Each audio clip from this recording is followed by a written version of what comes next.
You're watching Vantage with me, Palki Sharma.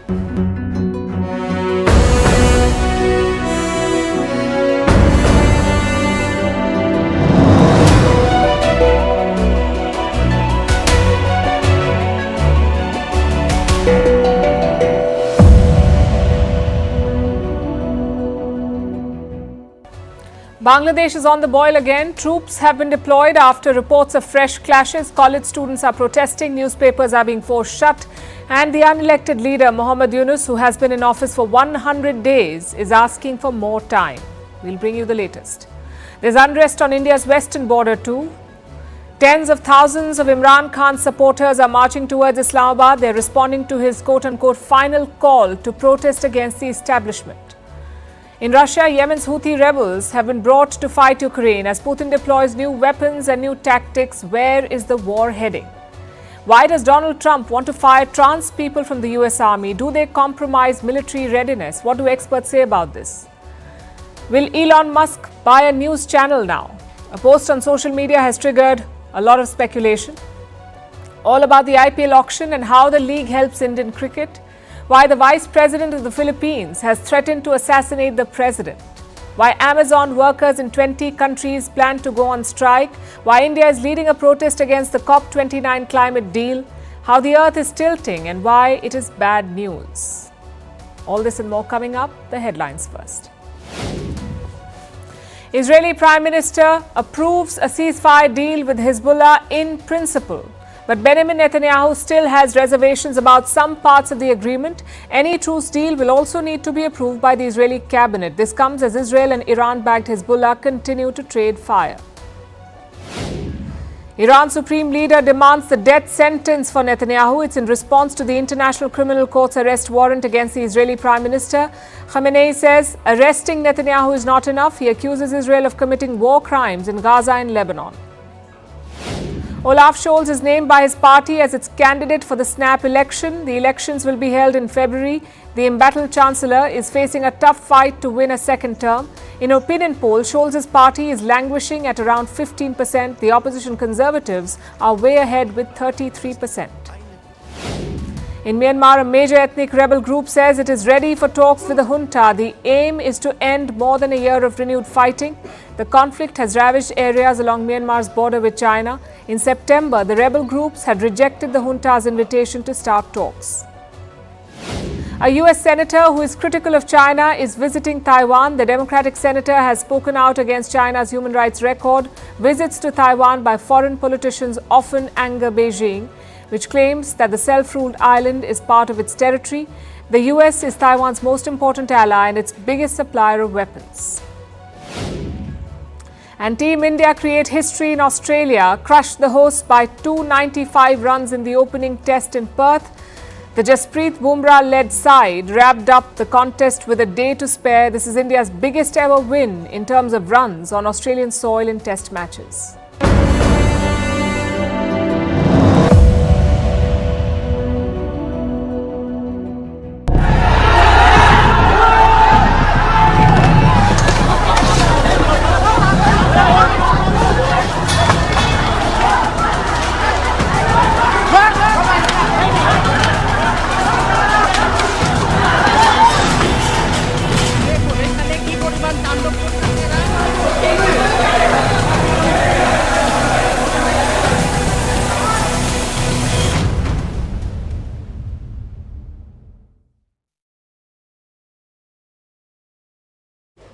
Tensions have flared up in Bangladesh once again. College students are staging protests, this time for a different reason, but the result is the same.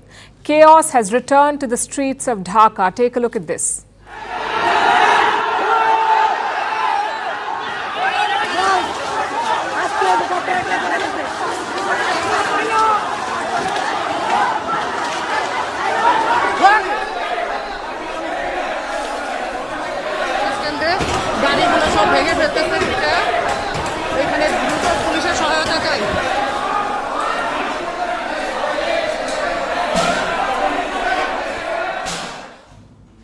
Shattered glass, looted showrooms and public property vandalized. What's worse, at least 3 students are dead. Scores of others are injured. Bangladesh has descended into turmoil once again. The unrest began yesterday. The trigger was the death of a student. His name was Abhijit. He was 18 years old. Abhijit was a medical student. He studied at Dr. Mehbubur Rahman Mullah College, better known as DMRC. Last week, Abhijit fell ill. He was taken to hospital. He was admitted to the Dhaka National Medical College. He was diagnosed with dengue. The doctors tried to treat him, but his health continued to deteriorate. 2 days after he was admitted, Abhijit could not recover. He died at the hospital. His batchmates could not believe it. They accused the hospital of negligence and leveled serious charges. One report says the hospital attempted a cover-up. They apparently offered 10,000 takas to Abhijit's family. This story has angered the student community, and the outrage has spread like wildfire. According to one report, thousands of students from 37 colleges in Dhaka assembled. They saw posts on social media about Abhijit and his death, so they decided to protest in Old Dhaka. From there, the situation snowballed. Clashes broke out between student groups. Apparently, members of the Chhatra Dal joined this crowd. They attacked the protesting students. Now, the Chhatra Dal is the student wing of the BNP, the Bangladesh Nationalist Party, the party of Khalida Zia, a former Prime Minister of Bangladesh, also the arch-rival of Sheikh Hasina, who is the ousted Bangladeshi Prime Minister. Now, some students say that the Chhatra Dal was behind these clashes. I have some quotes with me. Listen to what it says. They beat us up and 10-15 students from our college were injured. We went there to demand justice for our classmate, but were instead branded as political activists and attacked. This is what a classmate of Abhijit said. He was speaking to the local press. The clashes have caused extensive damage to government property and government colleges. Some colleges were conducting exams for first-year students. These clashes forced them to suspend the exams. In some cases, their facilities have also been damaged. Before we could understand what was happening, they attacked us. Every room was vandalized, and teachers' vehicles were damaged. The college is now a ruin. The situation remains tense. The border guard of Bangladesh has been deployed. 6 platoons were called in to manage this unrest. Now, this may appear to be a local law and order issue. It's anything but. It exposes how divided the society is, how Bangladesh is still on the precipice, one incident away from plunging into chaos all over again. Let me show you another story. The Commissioner of Dhaka warned his police force today. He said if police station chiefs fail to file complaints, he will suspend them. This is after some rickshaw pullers complained, saying that the police was harassing them and local gangs were extorting money. When you connect these dots, you see a complete breakdown in the law and order situation, and all this is happening on Muhammad Yunus's watch. He is the interim leader, the unelected interim leader, tasked with bringing Bangladesh back on track and ending the cycle of violence. Last week, he completed 100 days in office, but he says he needs more time. We will complete some mandatory reforms and then go for the highly sought-after election we all are looking for. I would request you to keep patience till then. We want to create an exemplary electoral system that can be followed for years. It will save our country from annual political crisis. To ensure these, I am asking for the necessary time from you. He's asking for the necessary time, he says. What is the necessary time? Earlier in an interview, Yunus said the interim government may stick around for up to 4 years, even though his record so far is dismal and his country remains on edge. Just a few hours back, we received another report. A fresh protest broke out in Dhaka. The target this time was a newspaper that is critical of Sheikh Hasina, but the protesters wanted this paper to shut down. Do you know why? Because they said it was, and I'm quoting, it was anti-Islam and pro-India. Now, these may seem like sporadic, unrelated incidents, but they deliver the same message. Bangladesh urgently needs a stable government, else every little dispute and disruption will blow into a national crisis.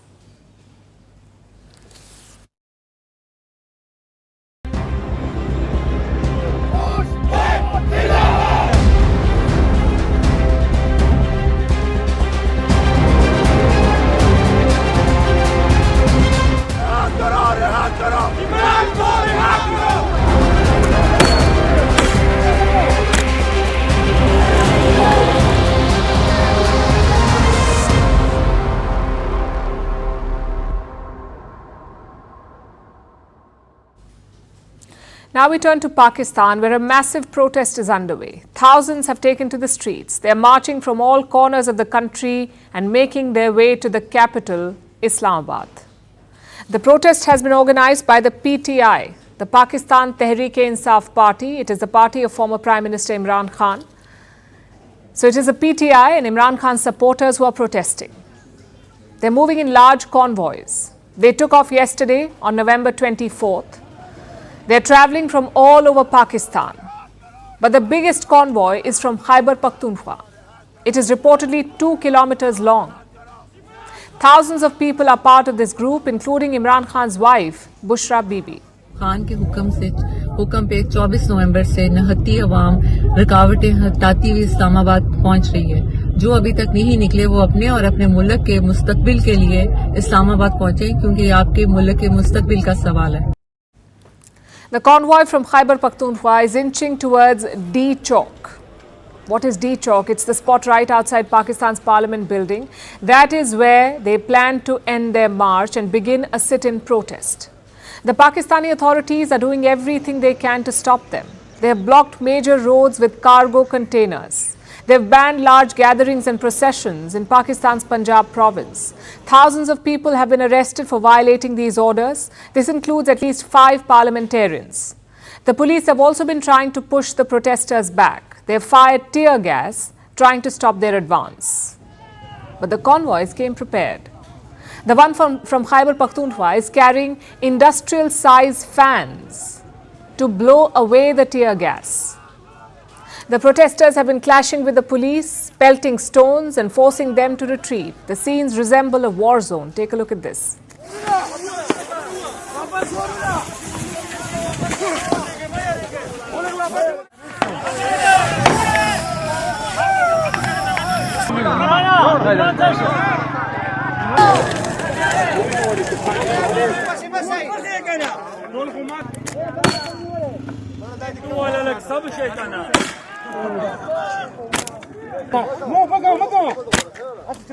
Despite the pushback, the protesters are undeterred. They're still on the move. They say they won't stop until their key demand is met, and that is the release of Imran Khan.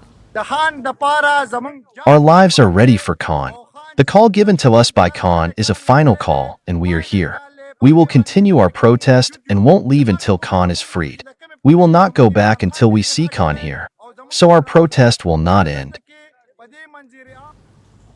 Imran Khan has been in jail for more than a year now. He faces dozens of criminal cases. Every time he gets bail in one case, another one suddenly appears. In fact, there are more than 200 cases against him. His party says they have been filed to keep him in prison forever. So his supporters say they've had enough. They've taken to the streets by the thousands, demanding his release. The call for this protest was issued by Imran Khan himself. He called it the final call. He says it's a do-or-die moment for Pakistan's democracy. Now, most of us do not think highly of Pakistan's democratic credentials. For decades, this country has been run by a military junta. Pakistan's army controls everything from the shadows. They prop up and dethrone politicians according to their whims and fancies. That's what passes for democracy in Pakistan.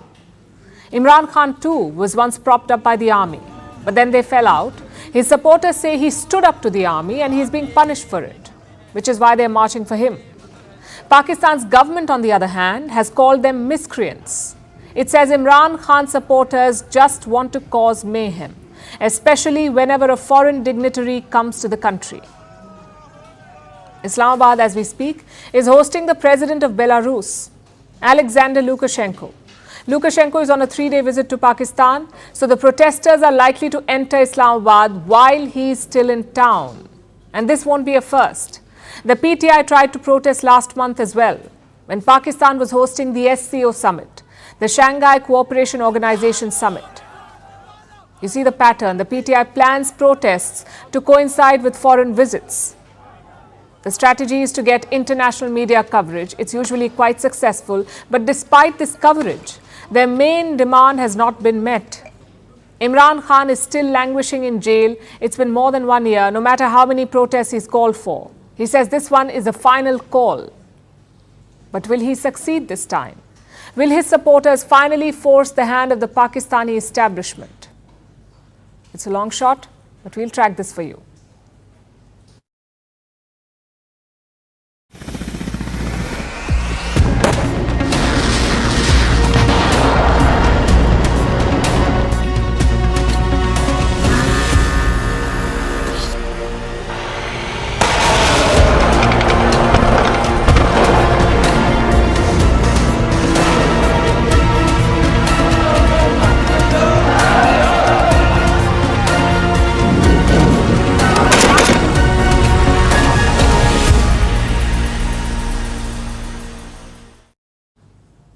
Vladimir Putin is making moves again. The war in Ukraine is escalating. Russia has launched a sweeping attack with new and deadlier weapons.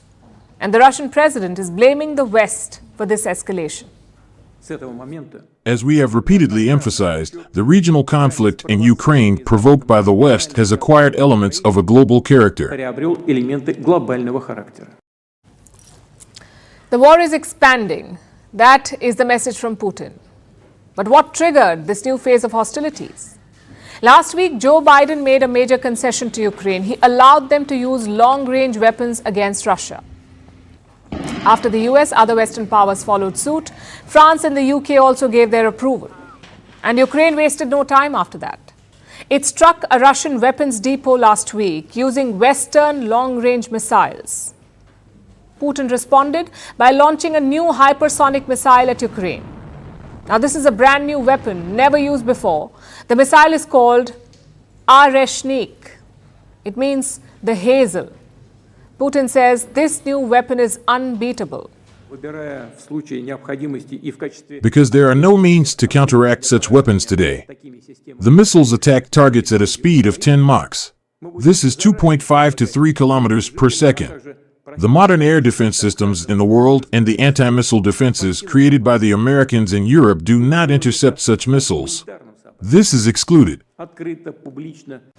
This missile is faster than the speed of sound. It can penetrate the world's most reliable air defenses. And there is no weapon capable of stopping it. Putin repeatedly emphasized on this point. And he's far from done. He's using more lethal weapons in Ukraine now, like he did last night. Russia launched more than 100 glide bombs on Ukraine. And what's a glide bomb? These are old Soviet-era bombs, but they've been upgraded.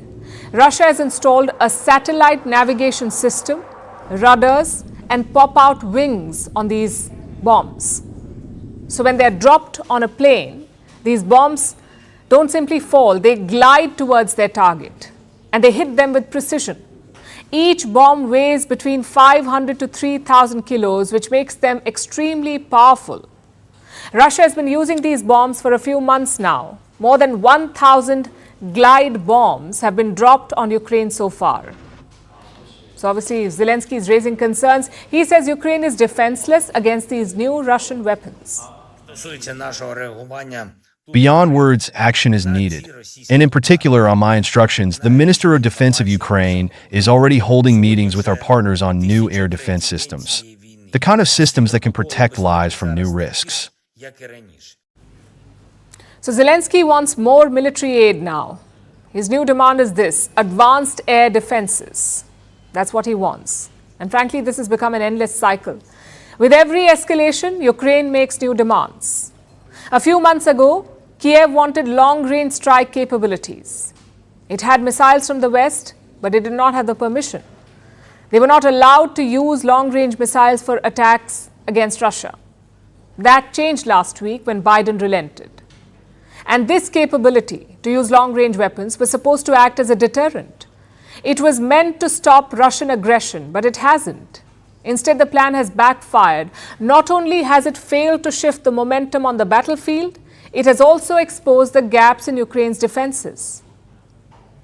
Russia senses an advantage here, so it's doubling down. It is sending more troops to the front lines.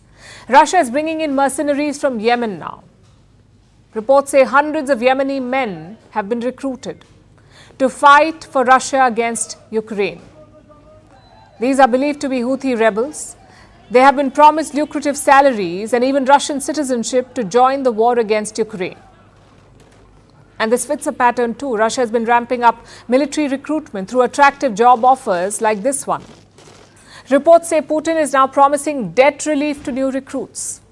This only applies to Russian citizens. If you sign up to join the fight against Ukraine, the Russian state will pay off your loans. That is apparently the promise. Moscow is also increasingly relying on foreign recruits to sustain the war. First, it was the North Koreans. Now it's the Houthis from Yemen. But how did they end up in Russia?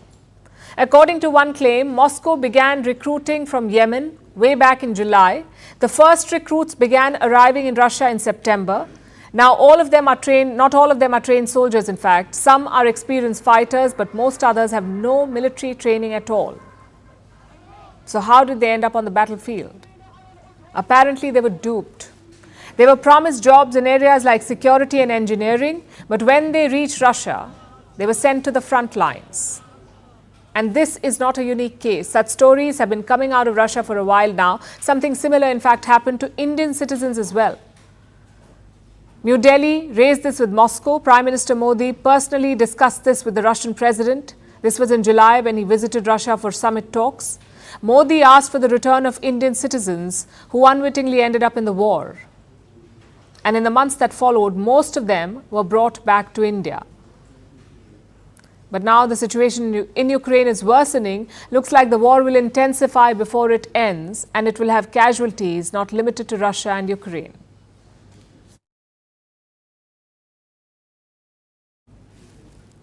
Let's turn to the US now, where Donald Trump is shaking things up, or at least promising to. He's got a long list of things to do on his first day in office. Tonight we have a new item on that list: transgender people. Trump wants to expel them from the US Army, and this has triggered a whole new debate.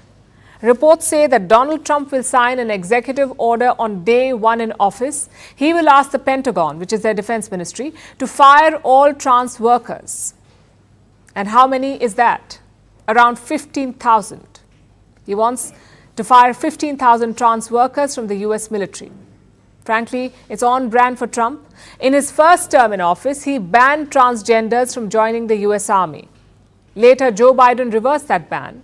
And now that Trump is coming back to office, he promises to go one step ahead. He wants to fire trans people in the armed forces. Now, this raises two questions. One, why is Trump doing it? What is his reasoning? And two, should trans people be allowed to serve at all? Let's take the first one first. Trump has given no reason this time, no reason why he wants to fire them. But in the past, he has blamed medical costs and disruptions. Although it's evident that this is not about cost, it's about politics. Trump opposes the idea of expanding trans rights, and he has turned it into a culture war. On one side are woke, pro-trans Democrats. On the other side is a realistic and conservative Donald Trump. That is how he has framed the issue. Which brings us to the second question. Is this the right call? Should trans people be allowed to serve in the military at all?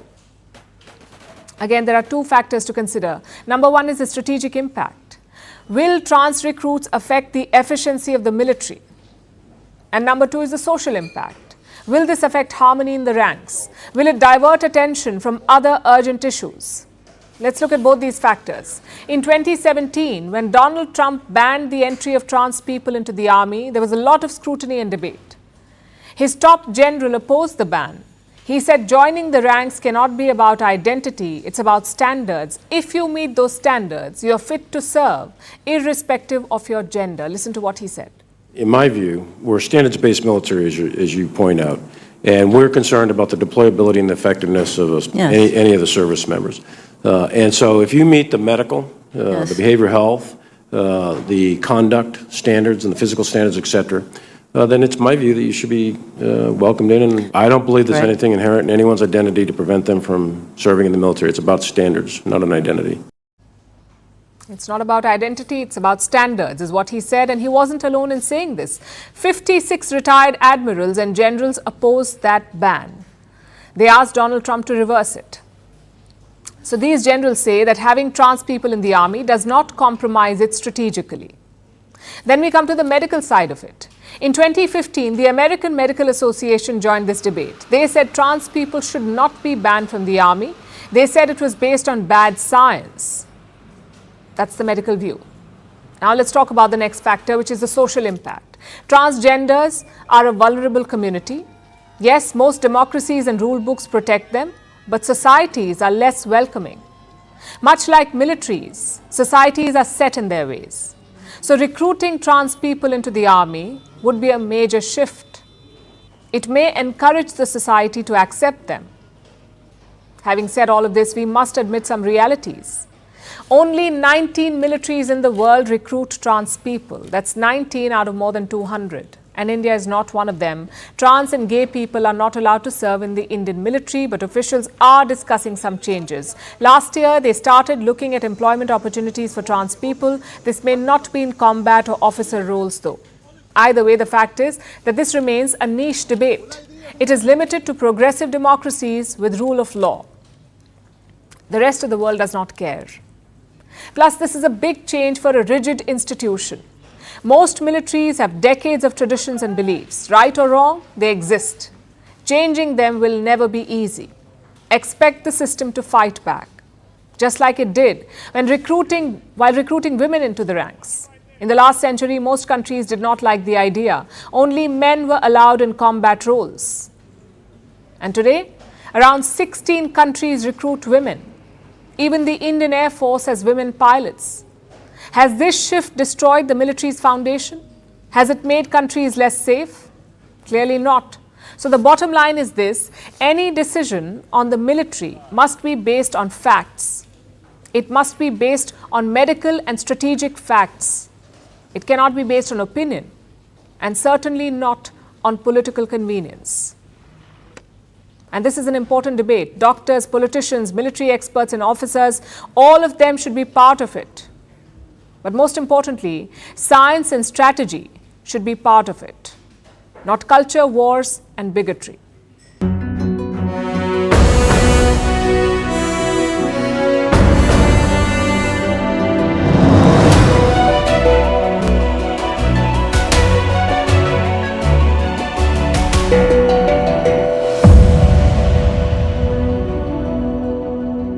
And many others are injured in the clash between the protesters and the police personnel that happened on Sunday here in Sambal area. I'm standing in the very same area, in fact very close to Shahi's Jama Masjid, where the survey team, after the court order, had come to survey the particular property, and then the clash was witnessed in fact in this area where we are learning about 3 deaths.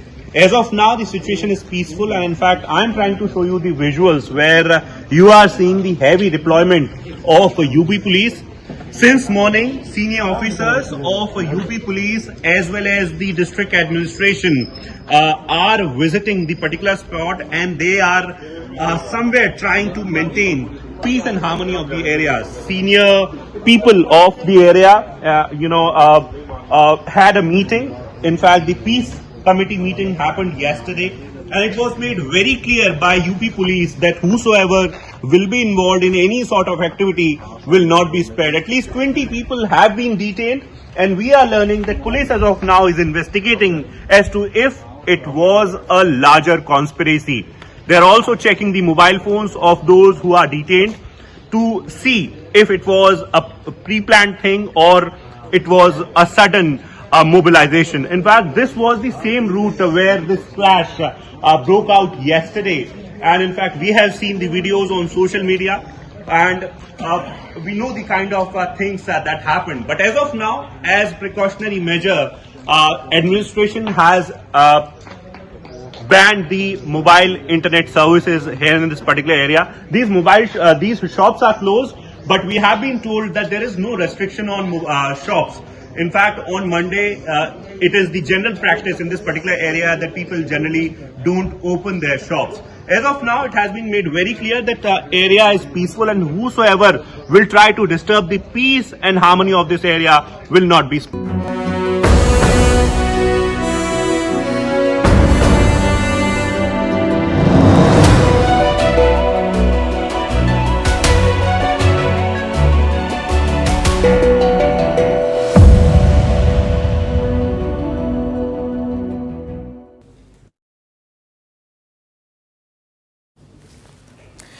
Elon Musk has launched rockets, built a major car company, bought Twitter and turned it into X, planted a chip in the human brain and helped Donald Trump win the presidential election. What next? What will Elon Musk do next? Will he buy a news channel? We ask because of a tweet this weekend. It was posted by Trump's son, Donald Trump Jr. He tagged Elon Musk and asked about buying a news channel. Which one?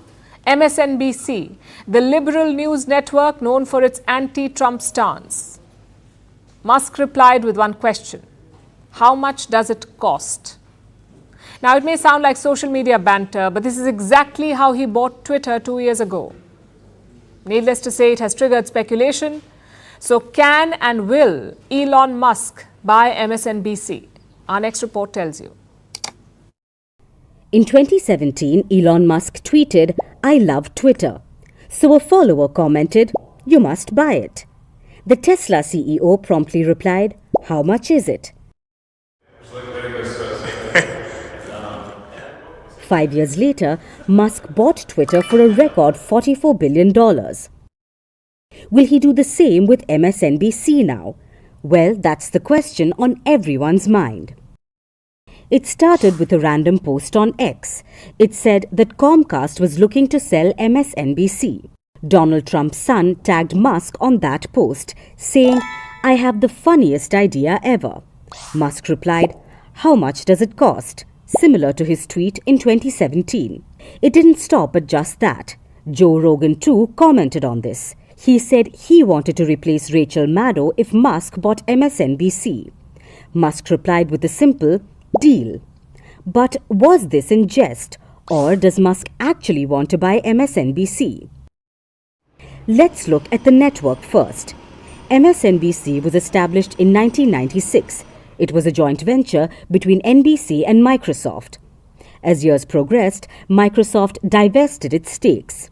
The network went into establishing itself as a liberal brand, moving more into opinion programming and shows led by left-leaning firebrand hosts. Right now, MSNBC is owned by NBC Universal, a subsidiary of Comcast, and it has seen its ratings tank. Since Election Day, the network averaged 550,000 viewers. That's a 39% drop in viewership. During prime time, viewership dropped by almost 53%. So the network is facing some business challenges, which is why Comcast now has a new plan. It has announced a massive spin-off of its cable properties. MSNBC, along with CNBC, will now be part of a new company. It will be called SpinCo. The separation has sparked rumors of layoffs and even changing the brand's identity. Beyond that, MSNBC fears backlash, especially from the new Trump administration. Their coverage of Trump has been critical, and the network thinks it could harm them. So, 2 weeks ago, Joe Scarborough and Mika Brzezinski arrived at Mar-a-Lago. They're the hosts of popular MSNBC show Morning Joe. This was their explanation. Joe and I realized it's time to do something different, and that starts with not only talking about Donald Trump but also talking with him. We didn't see eye to eye on a lot of issues, and we told him so. What we did agree on was to restart communications. But the reason was clear enough. They feared legal harassment, or at least some blowback, which is why the sit-down with the future US president, who they have relentlessly criticized during the last 4 years. Now, a sale of MSNBC is unlikely. Comcast isn't looking to sell the entity or even part with it. But the Trump administration has other alternatives. Take the new Comcast deal. It will move everything to a new company, but it needs financing to back it.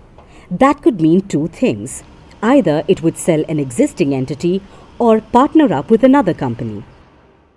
This deal will require approval, especially from the Department of Justice. And guess who can delay the approval? The Trump administration. During his first term, Trump tried to block AT&T's takeover of CNN. This time, MSNBC could be staring at trouble. So, will Elon Musk really buy MSNBC? Probably not. But if history has taught us anything, never say never. Because with Musk, every tweet could be a billion-dollar idea.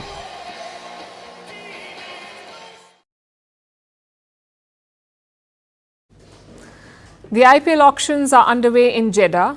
It's been 2 days of intense bidding. We don't have the numbers from day 2 yet, but just look at day 1. 72 players were bought by different franchisees. A total of 467 crore rupees was spent. That's $56 million in 1 day. It tells you how big the Indian Premier League has become. As expected, the Indian superstars were in high demand. Rishabh Pant fetched 27 crore rupees. It was the highest bid in IPL history, 27 crores.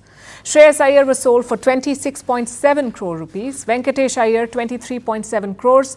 Arshdeep Singh, 18 crores. Yuzvendra Chahal, also 18 crores. And KL Rahul at 14 crores. These were some of the highest bids yesterday. The whole country knows about them, but that's not the beauty of the IPL auctions. Do you know what is? A young spinner from a small village getting his first IPL contract, or an uncapped batter triggering a bidding war. That is the beauty of the IPL auction. It's a once-in-a-lifetime opportunity, a ticket to livelihood and success for dozens of lesser-known Indian cricketers. That remains the IPL's main goal. Yes, it's worth $16 billion. Yes, it's the richest cricket league in the world, but ultimately it serves Indian cricket, and quite well too. The IPL has created the perfect pipeline of talent. All of us see the televised auction. What we don't see is the background work. How do they do it? All IPL franchisees have scouting teams. This may include former cricketers, data analysts, former umpires, and match referees. These teams watch dozens of domestic Indian cricket matches. They scout hundreds of young Indian players. Only then do they bid for them. So if you perform well in the domestic circuit, if you make big runs or get wickets in Indian tournaments, chances are you will get a contract. That's what happened to a young fast bowler in Gujarat. He was spotted by a scout for Mumbai Indians. In 2013, he made his IPL debut. And within 3 years, he was playing for India. That bowler was Jasprit Bumrah. Which brings us to the next step, sharing a dressing room with legends of the game. You can see how they prepare, what discipline they have, and even ask them questions about the game. Just consider Yashasvi Jaiswal. He was the star of India's win against Australia today. He made 161 runs in Perth. Now, Jaiswal played along with England's captain, Jos Buttler, for the Rajasthan Royals team in IPL. He says Buttler guided him like a brother. Another example is KL Rahul. He used to play in Bengaluru with Virat Kohli. He says he tried to replicate Kohli's fitness journey and routines. Rahul too starred in India's win today. So my point is quite simple. You cannot be what you cannot see. And the IPL helps young Indian players see the legends. Which brings us to the final stage, pressure and temperament.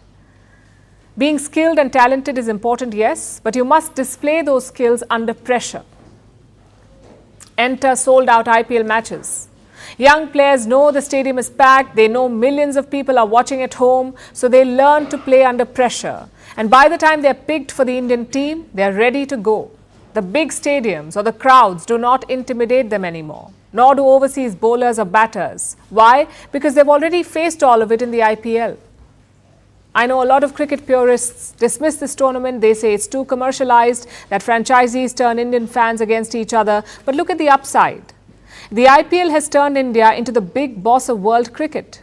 It's the perfect talent pipeline. And it's not even a new idea. Sporting leagues have been around for decades, not just in cricket but other sports too. Consider the National Basketball Association or NBA in the US. Other countries also have basketball leagues, but no one comes close to the NBA. The result? Team USA is nearly unbeatable in the world. In football, that's not always the case though. The English Premier League is the richest and most popular, but England last won a men's trophy in 1966. So the key is balance. You can make money and fame from sporting leagues, but it must also serve your country. So far, the IPL has done that.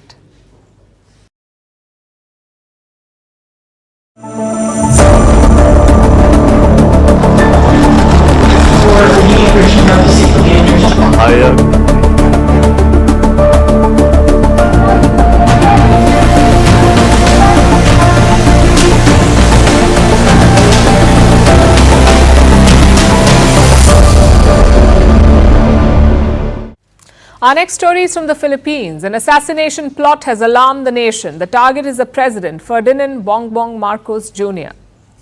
Now, this would be alarming on its own, knowing that the president's life is under threat. But what's worse is the plotter. It's his own vice president, Sara Duterte, the daughter of former President Rodrigo Duterte, and the person who will succeed Marcos if he dies. Yes, the vice president of the Philippines has threatened to assassinate the president. And she said this publicly during a press conference on Saturday. She was addressing a question about her own safety, and she said, and I quote, "Don't worry about my security because I've talked with somebody. I said, if I'm killed, you'll kill BBM, Liza Araneta, and Martin Romualdez. No joke, no joke." This is what she said. Now, BBM stands for Bongbong Marcos, BBM. He often goes by his initials. Liza Araneta is his wife and the First Lady. And Martin Romualdez is the Speaker of the House of Representatives in the Philippines. He's also the president's first cousin. Now, the feud between the Duterte and Marcos families is an old one, but this is a new low. Marcos is not taking the threat lying down. He addressed the Philippines today and he vowed to fight the threat. It's worrying the statements that we heard from the past days. There are numerous expletives and threats, plans to assassinate some of us. That criminal plot should not be allowed to pass. I'll fight it. So how did it come to this? How is the vice president openly making threats against the president and his family? Let me give you some background. The Marcos and Duterte families are major political dynasties in the Philippines. President Marcos' father was also president. In fact, he ruled the country for 21 years. He was considered a dictator. Marcos Sr. was eventually ousted. He fled to the US and he died there in 1989. So his family, including Marcos Jr., became political pariahs for a while. But they slowly returned to politics. Bongbong Marcos Jr. became a provincial governor in 1998. He joined the lower house of Congress in 2007 and then became a senator in 2010. His sister, Aimee Marcos, is a senator. His son, Ferdinand Sandro Marcos III, is a congressman. It's a classic case of dynastic politics. And that is the Marcos clan for you. On the other side, you have the Dutertes. Rodrigo Duterte was the previous president of the Philippines. He served from 2016 to 2022. His daughter, Sara, is the current vice president, the one who issued the threat. One of our brothers is a congressman. Another is the mayor of Davao City, the family's home turf. So it's another strong political dynasty. These two clans, Marcos and Duterte, came together in the last election. They contested together in 2022. Bongbong Marcos for president, Sara Duterte for vice president. It was understood that Sara would succeed Bongbong Marcos in the next election in 2028. Because Bongbong cannot be president again. In the Philippines, you have only one term, 1 6-year term. Hence the alliance between these dynasties to keep power between themselves. The partnership was wildly successful. They blew away the competition in the 2022 presidential election. It looked like nothing could stop them. But then cracks started to appear. They had differences over China. The Dutertes were seen as soft on China, especially when it came to Beijing's bogus territorial claims in the West Philippine Sea. Former President Rodrigo Duterte reportedly had a gentleman's agreement with Chinese President Xi Jinping. But Marcos Jr., the current president, has taken a different approach. He's outspoken about China's land grabbing, and he has increased cooperation with the US, bringing in more American troops to help defend the Philippines. That's one problem area. Another point of contention is a drug war. Rodrigo Duterte started it as president. He mobilized the so-called death squads to kill drug dealers. These were extrajudicial killings. Duterte said they were necessary. But now he's being investigated for them, both by the Filipino police and the International Criminal Court, or the ICC. As president, he rejected the ICC, but the Marcos administration says they will cooperate with the International Court. That's problem number 2. Then we have Sara Duterte. She too is under investigation for corruption, for misusing public funds. In fact, she was being asked about this probe and whether she faced any security threats. And that is when she said she had made arrangements to assassinate President Marcos. And she has told the assassin, and I'm quoting again, "If I die, don't stop until you've killed them." This is how the whole situation unfolded. Two political dynasties join hands to come to power and are now at each other's throats. The Marcos clan will make the next move. Sara Duterte might even end up in jail. And then the Dutertes will hit back. So it seems that this feud will definitely get worse. It was a tense weekend for Baku. Azerbaijan was hosting the annual UN Climate Summit this year. That's the COP29. It was supposed to end on Friday, but the meeting dragged on almost by 33 hours. The issue was climate financing. You see, climate change did not begin in the last decade or even the last 20 years. It's the result of decades of emissions, pollution, and actions that harm the planet. The culprit is the developed world, the rich nations. Their actions led to climate change. So it's obvious that they should be the ones paying for it, sort of like reparations. The developing nations asked for $1.3 trillion every year. 1.3 trillion every year. The rich nations did not agree. This led to weeks of bitter negotiations. The developing countries walked out of the room. Comment, sir.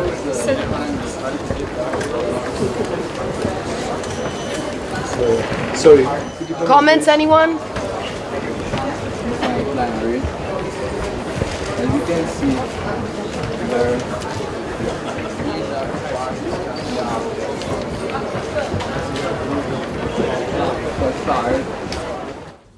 the West refused to budge. The poorer countries caved. There was no point holding the summit hostage, so a deal was finalized. $300 billion every year till 2035. That's the deal, $300 billion. It's less than 1/4 of what the developing nations wanted. But this is what they had to settle for, a deal that offered too little and too late. They took it, but not without making their displeasure clear, and leading the charge here was India. Excellency, I regret to say that this document is nothing more than an optical illusion. This, in our opinion, will not address the enormity of the challenge we all face. Therefore, we oppose the adoption of this document. We oppose the adoption of this document. India accounts for 17% of the global population, 1/7. But when it comes to emissions, India accounts for less than 4%, which places India in a unique position, a position of leadership. India is the world's 5th largest economy. It has emerged as the voice of the global south. It is bearing the brunt of climate change, but also leading with climate action. And New Delhi had a lot of problems with this deal. Trust is the basis for all action, and this incident is indicative of a lack of trust, a lack of collaboration on an issue which is a global challenge which is faced by all of us, and most of all by the developing countries that are not responsible for it. But we've seen what you have done. The first problem is the amount being offered. $300 billion may seem like a lot of money, but when you think about tackling climate change across the globe, it falls short. India calls it a paltry sum. The second is the way this deal was approved. Yes, member nations agreed on it, but India says the process was managed. New Delhi was not allowed to speak before. It was all rushed. And India, by the way, is not the only one complaining. That the developing country is saying that it's taking the lead with $300 billion till 2035 is a joke. And it's not something we should take lightly. I do not think it's something we should clap our hands and force us to take it. I do not think so. The least developed countries and the islands decided to walk out of the room because they don't feel they can engage, their issues were not recognized in the text. In 2015, developed nations made a promise at the COP summit in Paris. They're obligated to pay vulnerable countries. The initial pledge was $100 billion every year. This new deal promises more. It promises $300 billion. But experts say that the cost of handling climate change has increased dramatically. Today it is between $1 to $1.3 trillion. Some even call it a war of attrition between the rich and the poor nations. And it's the same story at every COP summit. This was the COP29, the 29th edition. There have been 28 before, but they have little to show for it. The rich overpromise, the poor wait, there's political haggling, and it ends with a bad deal. Now we get that climate is a tough pill to sell. The world is dealing with two wars, one in Europe, the other in West Asia. The global economy is still recovering. There's a cost of living crisis in many countries. So climate change may be the last thing on people's minds. But that does not change the fact that it is happening and it's affecting all of us. The toxic air in Delhi, that's climate change. The typhoons in the Philippines, climate change again. Dubai's record-breaking rains, Europe's blistering heat wave, floods in Brazil, Kenya and China, cyclones in Bangladesh, rainfall in the Sahara Desert, island nations sinking, all of this is climate change. It's the one thing that does not care about borders or politics. And yet it remains an afterthought. Each summit, each deal is a reminder of what we have not done, of what we are still refusing to do. But the clock is ticking. The planet won't wait for political consensus. The floods will keep coming. The temperatures will keep rising. The sea levels will swallow lives and livelihoods. It's not just about financing, reparations or negotiations. It's about the future of this planet, our home. Unless Elon Musk has his way and builds human settlements on Mars, this is where we will have to live in the years to come. So let's think about it and act.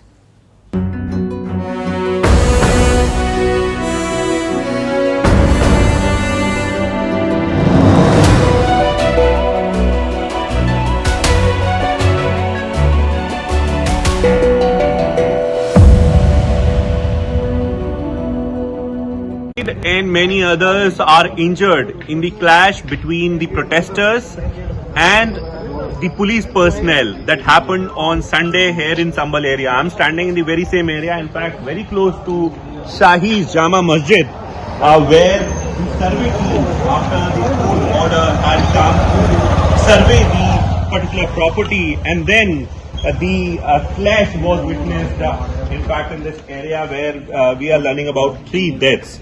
As of now, the situation is peaceful, and in fact, I'm trying to show you the visuals where you are seeing the heavy deployment of UP police.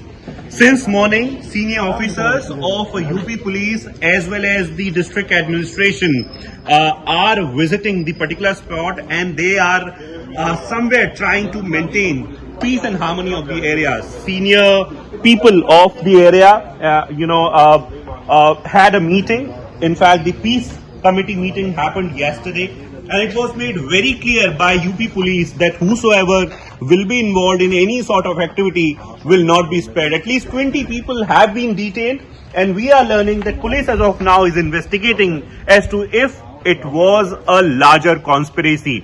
They are also checking the mobile phones of those who are detained to see if it was a pre-planned thing or it was a sudden mobilization. In fact, this was the same route where this clash broke out yesterday, and in fact we have seen the videos on social media, and we know the kind of things that happened. But as of now, as precautionary measure, administration has banned the mobile internet services here in this particular area. These shops are closed, but we have been told that there is no restriction on shops.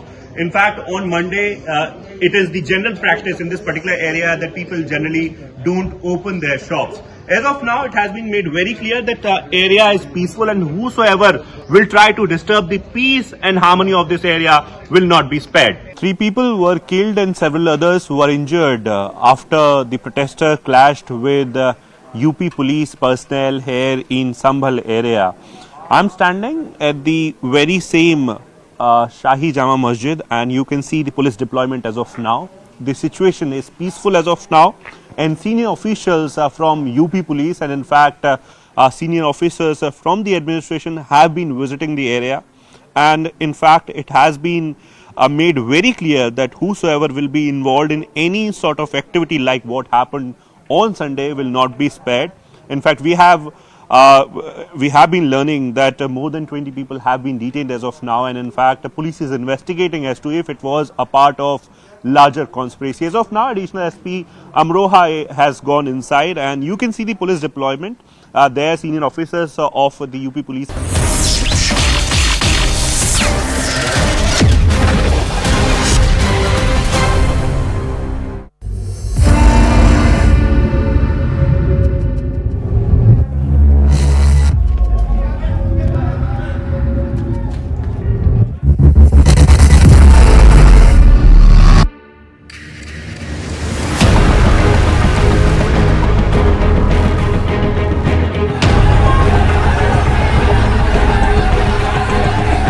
More than 20 people have been detained as of now, and in fact, the police is investigating as to if it was a part of larger conspiracy.